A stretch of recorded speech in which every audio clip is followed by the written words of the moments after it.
Welcome to MMO Grinder's Sidequest, where I take a look at early closed and open betas, subscription trials, and simpler titles, giving you a quick first impression. Today I'll be looking at The Mighty Quest for Epic Loot, a hybrid of a Diablo-style dungeon crawler and a social game, of all things. Mighty Quest is now in open beta, published by Ubisoft Montreal, and available for anyone to download on the site as long as you sign up for or have a Uplay account. The game looks nice, but certainly not high-end, and the graphics are presented in many options that make them easy to run on most machines. The game file itself is fairly small, but does go through extended patches at this point. The overall style is fantasy, but given a lighthearted tone with goofy, stylized characters, like a knight with overly chiseled features, a wizard with an absurdly long, near-living beard, and a punk rocker girl whose every bladed weapon doubles as a guitar. The enemies also have silly or referential names like Count Snottingham, Derp, and Snot Kilgrim, along with some of the areas like Little Spitaley and Nova Glotia, and the Friends List area hilariously being referred to as the Friend Zone. The music in this game is solid, however typical of the fantasy genre, and well orchestrated. It's really more the voice acting that's in the forefront, with each character having a set of lines that, while repeated quite a bit, are a lot of fun, especially with the knight having the voice of a dude bro and constantly breaking the fourth wall to mock the player's castles or taunt the enemies he faces. Nice username. How long did it take you to come up with that one? The game, when in attack mode, plays similar to Diablo. You click to move to the area that you wish to be in, click on an enemy to attack it, and can use one of 4 skills hotkeyed to right-click and the number keys 1, 2, and 3. Pressing Q will use any potions you have slotted there. You earn more skills as you level up, the goal being to defeat the enemies of the castle, avoid the traps, and locate the treasure room. There are 2 types of castles: NPC castles, denoted with a green banner, and player castles, owned and designed by players, of course, listed in blue banners. The entire first area of the game contains nothing but NPC castles, culminating with a boss castle which must be defeated to unlock the next area. Once in the second area, you can start taking on player castles as well as NPC castles. The major difference in the way that player castles work is that you'll earn stars, one by defeating the castle without dying, another by finding and destroying all the golden energy mines in the castle, and the third star by completing the castle in a certain amount of time that's set by the player. More on how that works in a bit. Raiding castles will grant you with tons of loot, and while raiding an NPC castle, if you die, you are forced to start over and abandon the castle. When playing a player castle, you can choose to keep the loot that you found with the Heal Me option, and continue where you fell, or abandon the castle and lose everything that you found. Keep in mind, reviving yourself in a player castle will mean that you won't gain any stars, crowns, or any extra gold and energy when you complete it. The weapons and armor also follows the standard quality levels, although you might want to keep a close eye on what abilities and stats that you lose when you're swapping, which is made pretty simple with a side-by-side comparison when you mouse over new gear. You can sell off anything that you don't want. So while tearing down enemy castles might be fun, you'll have your own castle to defend as well, using various amounts of unlocked monsters and traps. In a brief tutorial, you'll have to build your architect's office, blacksmith, potion brewery, summoning portal, and research lab, which will allow you to create the various traps and monsters in your castle.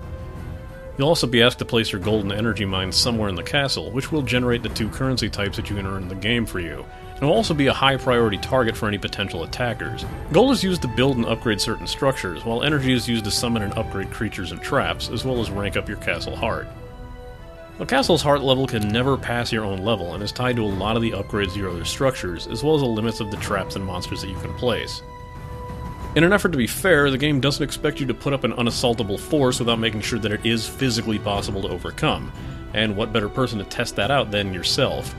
In order to save a castle layout that you've designed, you must verify the castle by running through it yourself. In order to get a full clear and verify the castle, you must destroy every gold and energy mine that you've placed, and enter the treasure room. While you don't have to defeat every enemy you've placed to verify the castle, perhaps in order to set the completion time better for the 3rd star, any enemies that you have neglected to kill will be asleep when the attackers head in. If an attacker does reach your treasure room, your treasure and mines will be shielded from further attacks for several hours, but players can still attack your castle for crowns.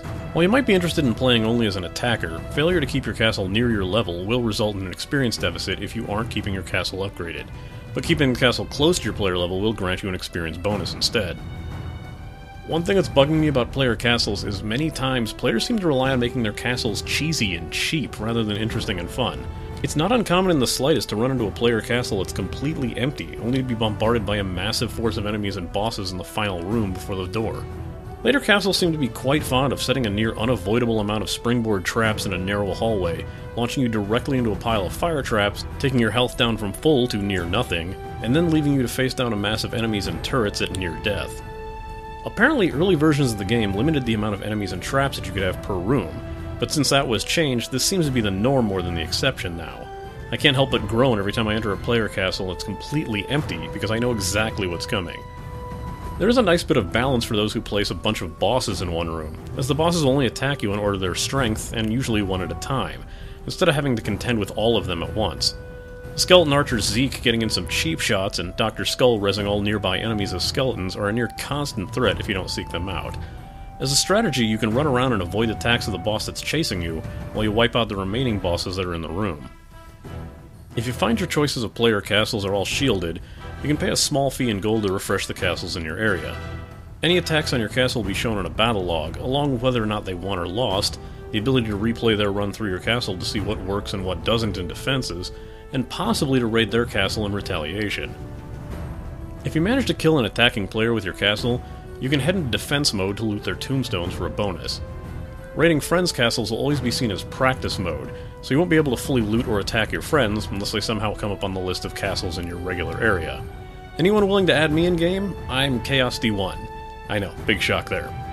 Cash shop currency is known as blings, which can be earned in-game through the various achievements and objectives that you'll get throughout the game. Otherwise, blings are mostly used on speeding up certain aspects of the game, like getting a blacksmith piece without having to pay the gold fee, or some cosmetic items for your character and castle.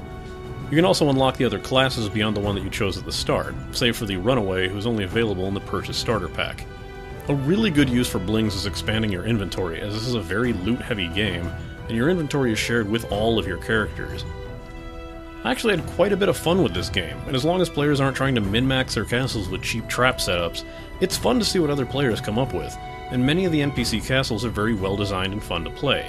It might not be the most involved and deep dungeon crawler, but those who enjoy creating customizable levels and simple hack-and-slash gameplay with a humorous twist should definitely check this out. The Mighty Quest for Epic Loot is available to download for free from themightyquest.com. This has been an MMO Grinder Sidequest, and it's time I logged out.